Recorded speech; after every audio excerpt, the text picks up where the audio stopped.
Welcome, this is Josh Rees with Mile High Church in Lakewood, Colorado. Thank you for tuning in to our podcast today. For more information about our church, please visit our website, milehighchurch.org. This is part 2, the call to soar free. And I recounted last week of a recollection of a time in the early 80s where some friends and I went up to a little airstrip in northern Denver here, and we signed up for glider plane rides. And they were 2-seat glider planes, which are engineless, and there's a seat from the person who's bought the ride, which in that case was me, and then, thank God, there's a seat for the pilot behind. And then we're connected by a cable to a single-engine plane, a Cessna or a Piper Cub, and that plane takes off and then pulls the glider plane up. And so we had been experiencing that elevation for about, maybe 10 minutes when at one point I hear in the little speaker set, okay, it's time for you to pull that release lever. And as I recounted last week, there was that twinge of a moment where, this is good as is, because the scenery was gorgeous. I thought, I'm complete. But then he asked again, and I did, in fact, pull that lever. And then we got to soar free and experience why they have fledgling pilots have this experience, so that they can really enter into their mastery, where they can really sense the currents, the updrafts, the downdrafts, and really become pilots. And some people love to do it, even accomplished pilots. It's so very pure. And as we completed that experience, I thought, what an incredible metaphor, a powerful transformational metaphor for all of our lives. So powerful, because life supports us in so many ways. It gives us opportunities to be elevated, to be empowered in this life. And there also become many times when we are called to release from those elevating sources in our life, that we might learn how to fly even more powerfully in this life. Learn how to be more masterful. These are soulful moments that come to each of us in the various sectors of our lives, where life says, all right, choose something that elevates you. Use it well. And then be available to that call to let go, to release that you might deepen, you might awaken new capabilities within yourself, discover more of who you are. Soulful moments. And this support that is given us in so many sectors of our life, in most cases, is meant for a reason or a season, not necessarily forever. And the tendency, though, as we experience this, is to cling to those things that we have experienced that elevate us, that have supported us, and to resist that call that says, yeah, but there's another level of your empowerment, which is to know you can integrate this, you can handle this yourself. And we resist that. And so one of the questions I encourage you to explore was, what am I clinging to? What am I clinging to? And what am I resisting? Where am I resisting life-enhancing changes? This week I found a passage in the Tao that speaks to this. When I let go of what I am, I become what I might be. When I let go of what I have, I receive what I need. And so last week, as I brought us into this whole metaphor, we looked at some areas like our roles, the roles we play that are usually important and very good, and yet there's a call to either evolve them or let them go. Whereabout is that for you? Sometimes it's the routes we've chosen, the paths, career paths, other kinds of paths, and they run their course, and we sense we'd like something different, but we cling. And sometimes block the greater dream that wants to emerge, a new chapter that wants to show up in our life. Sometimes it's relationships. Thank God there are some relationships that go the long distance for us, and then there are many relationships that are for a season or a lesson. And sometimes we resist that change. Then we looked at ruts, how it's so important to discover the times we've gotten in a rut and pull the release lever on stagnant living. And finally, we addressed religiosity, how tempting it is to just live at the surface of this thing called religion or faith or spirituality and just spout ideas rather than going deep. It's not so much about changing, flitting from one path to another. It's all about, can I go deeper in this path that has spoken to me, challenging myself into a deeper experience of the divine. So that brings us current. And what I want to base today's remarks on about this is that, there are indeed those times that we are elevated by something so beneficial and powerful. And yes, some of those last for a long part of our life and continually are generative. They continue to elevate us. There are those soulmate relationships that we pray to be blessed with, and I am blessed with. There are those soulmate relationships, deep, deep friendships.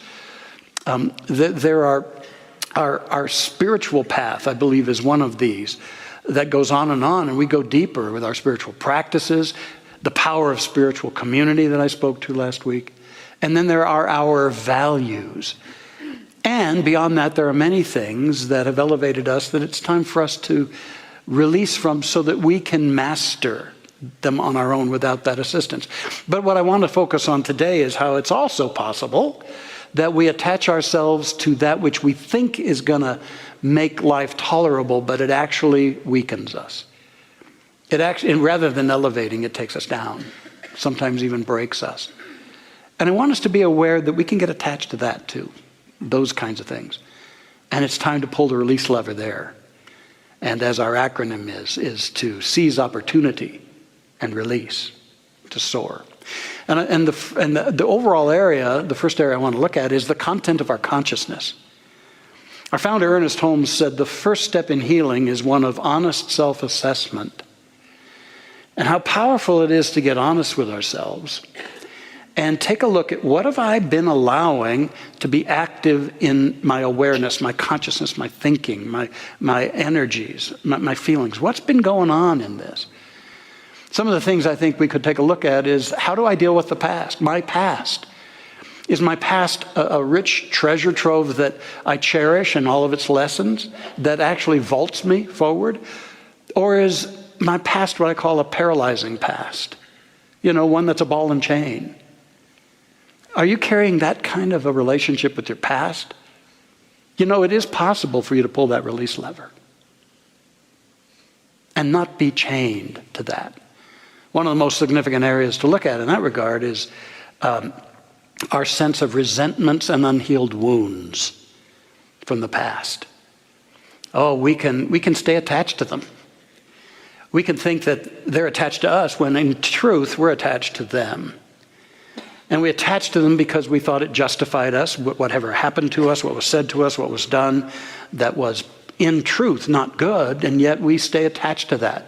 We stay involved in the victim narratives around it. Now, every one of us is subject to times when we're victimized. Maybe it's a part of life on this planet at this level. And it hurts, and it shouldn't be. And we don't have to wear the identity of victim, because that keeps us stuck. We don't grow from the experience. It keeps taking us down. It poisons us. And so we have to look at those unhealed wounds. Is that something you could pull a release lever on? And just say to yourself, enough.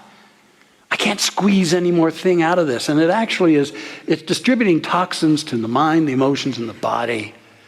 It's an ineffective way of dealing with a hurt. Here's an effective way.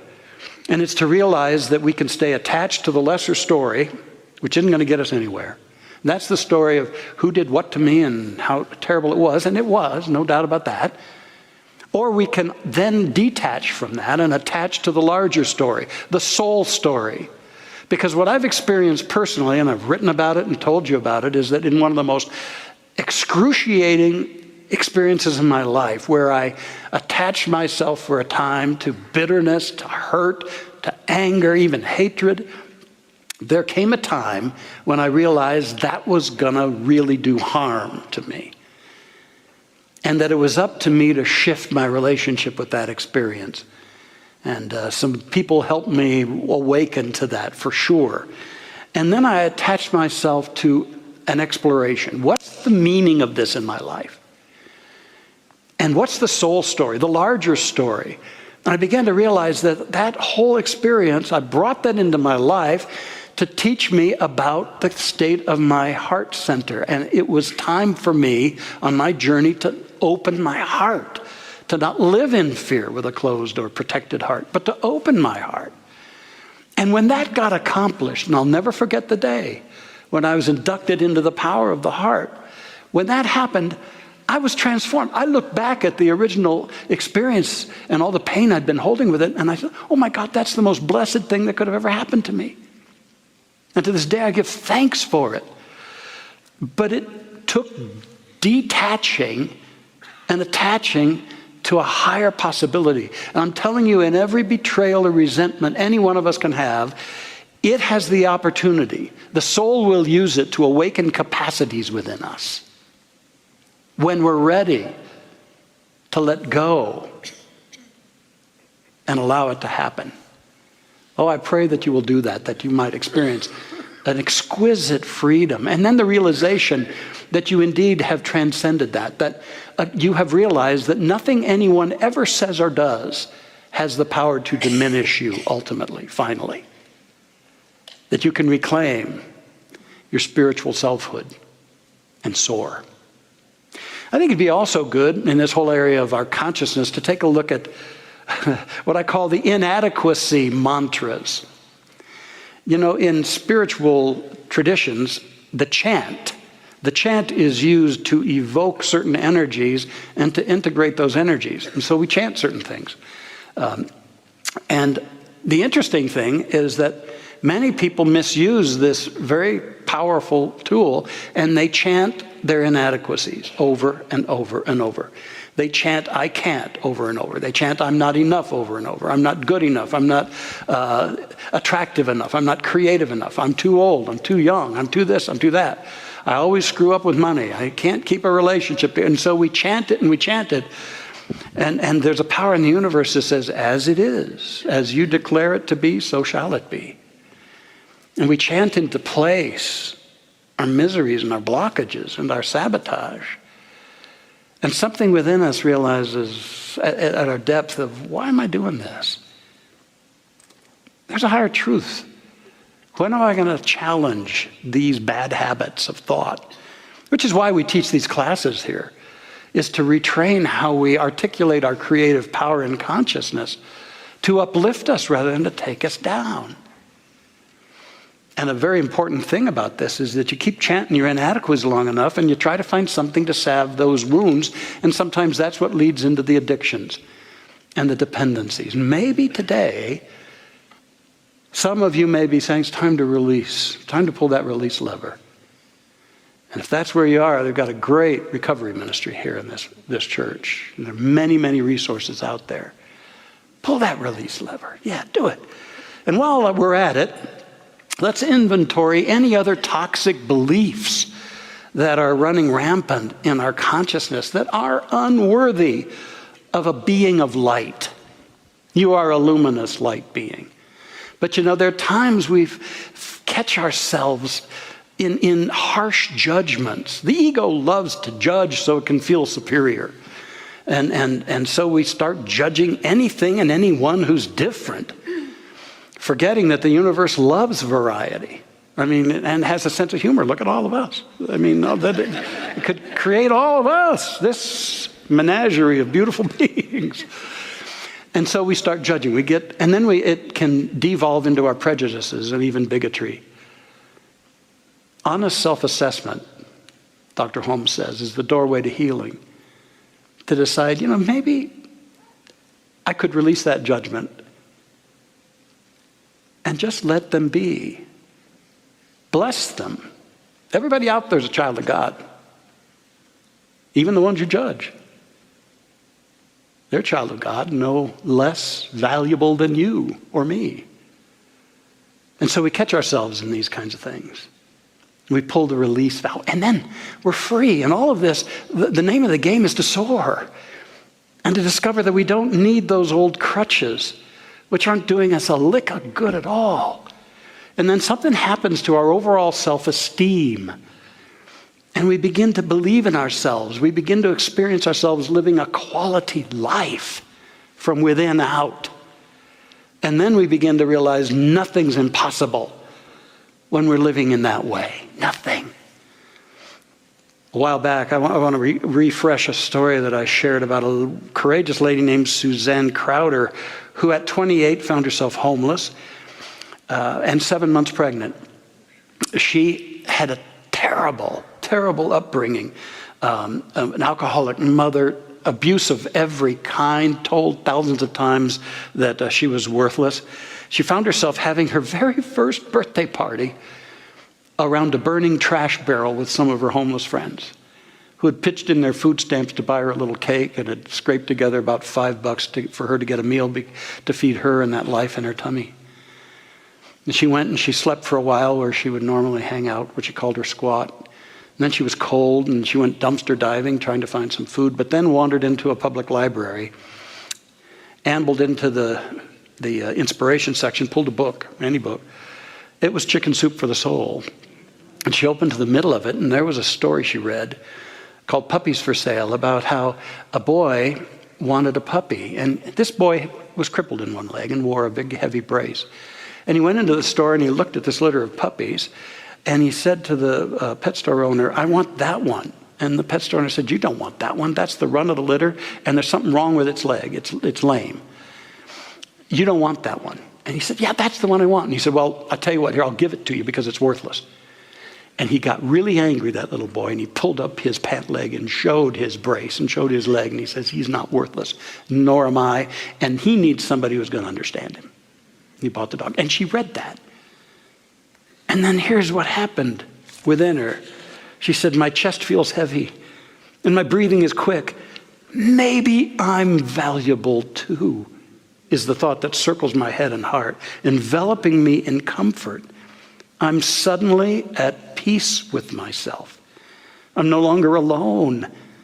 I'm not sure who's with me, but I'm surrounded by compassion. I'm valuable too. I'm no longer damaged goods. With help, I can have a life.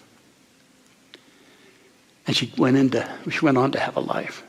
She got a lot of therapy, did a lot of spiritual work, did some life skills training, had her son who did well in sports and well in school and has a great life. And today she's an author, a trainer, CEO of Chicken Soup Kitchens that's dedicated to feeding the hungry. And she said that one little story at the library initiated change and love inside of me. It launched a miracle. She pulled the release lever on her whole concept, her whole awareness of herself. And we can do that. Let's take out the garbage, take out the trash. Let's pull the release lever and let the miracle, the love that we are, have its wings to fly. Another area I wanted to touch on before concluding this is the tendency to get committed to a life of safety that becomes actually a deadened life.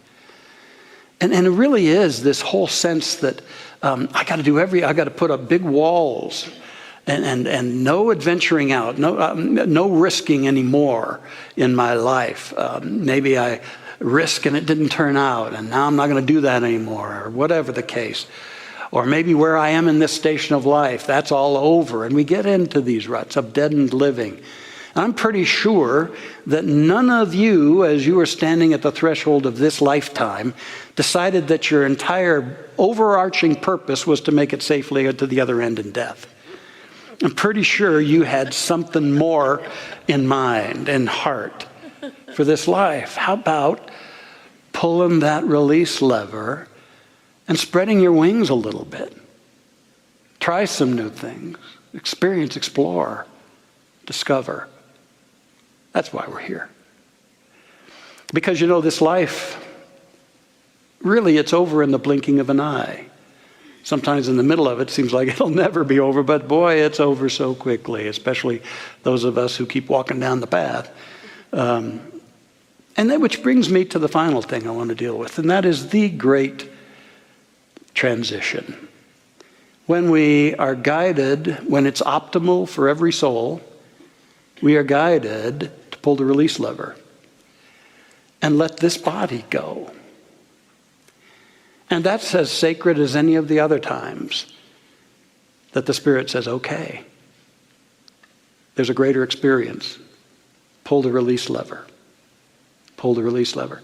And of course, many of us, if not all of us, have had the experience of others for whom it was optimal, and they moved on in that greater dimension, and it hurts. We grieve the loss of a loved one, loss of a pet, loss of certain activities or stages in our life. We grieve. And we have the opportunity to understand that our grieving is so deep because our loving was so full. That we grieve in this life because we love. If we didn't love, if we didn't care, we wouldn't grieve, but we do. And the more we get in touch with this grief is a facet on the gem of love, then we can even add another facet, and that is gratitude. Along with the sadness of release, we feel grateful that we were able to love like that. That we were brought together with that kind of love. And we give thanks. Not that it ended, but that it happened. And somehow even in that, we're taking up onward and upward. And there's going to come that time for you and me when the pilot says, okay, you're good. Good job. Pull that release lever. And you know, when that happened for me in the glider, I was scared about it, but we don't have to be scared. Because here's the deal. As we glided for about an hour, the pilot behind me coached me in how to circle around and make an approach toward home base, toward the landing strip.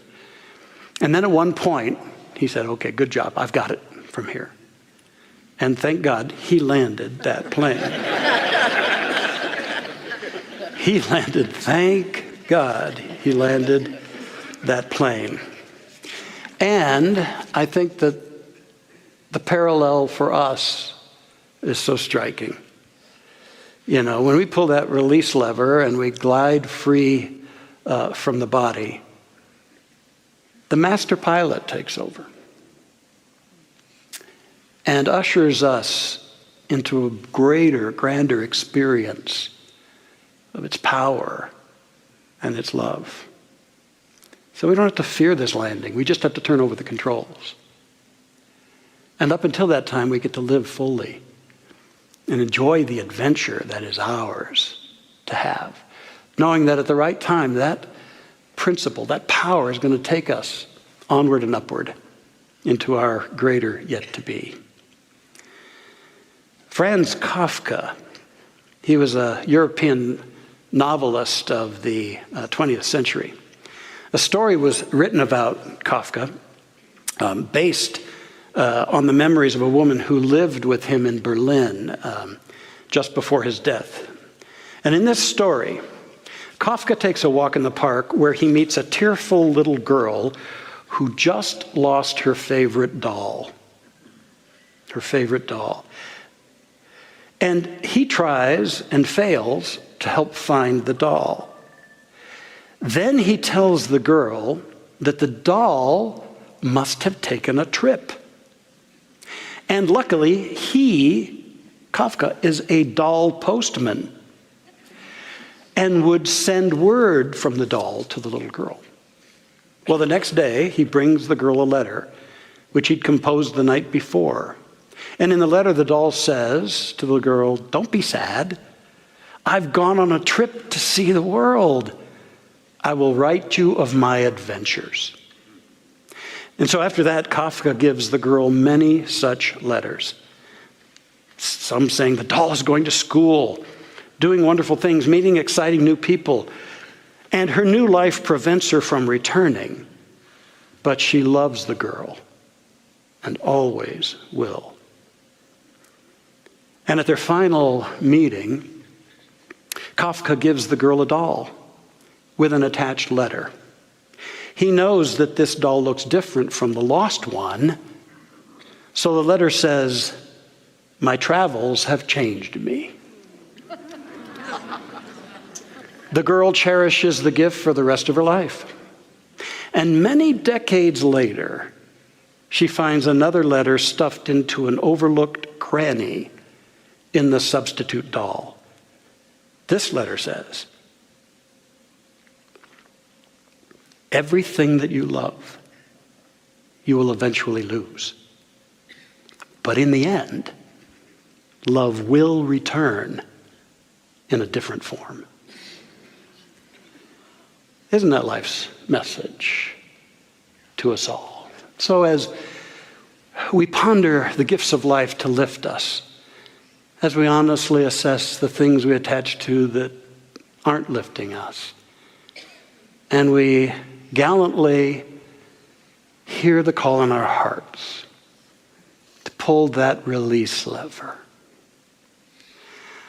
may that just allow us to soar. And as you prepare to do that, wherever you are called in your precious, wonderful life, may these 3 R's help you. First of all, reflect. Reflect on the evolutionary energy that's at the heart of life, always wanting to blossom life, always wanting to take life to its, every aspect of life to its greater yet to be, and its call within you to keep becoming. Keep becoming. And remember the master pilot that's right behind you all the time to help in this. Remember that master pilot that has endowed you with spiritual life and the seeds of greatness. That master pilot that will guide you, change you and transform you and make sure you're blessed and a blessing in this life. And then resolve. Resolve to love yourself and live your life to its absolute fullest with great heart and a steadfast faith, with a radical reliance on God. Reflect, remember, resolve, and then seize opportunity and release.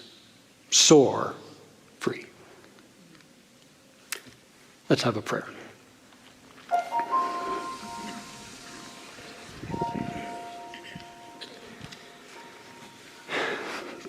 Breathing in the breath of life.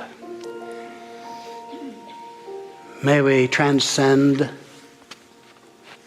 the stories about ourselves, all the past stuff,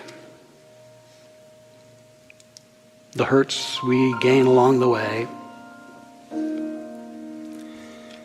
May we transcend immature and obsolete ways of thinking,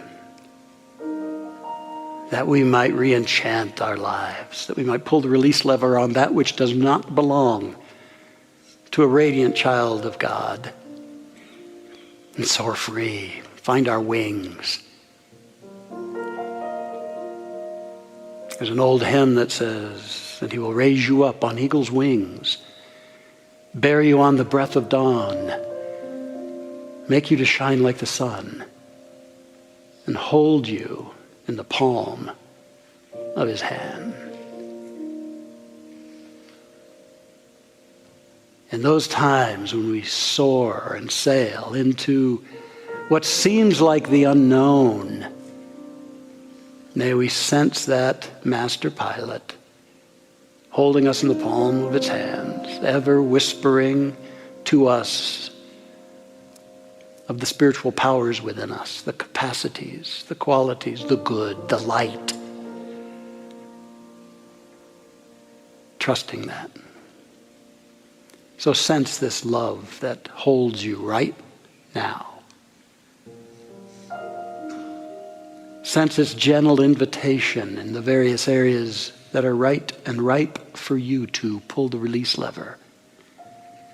And you're not sailing into nothingness. You're sailing into the ocean of life, learning how to be so adept and powerful to soar.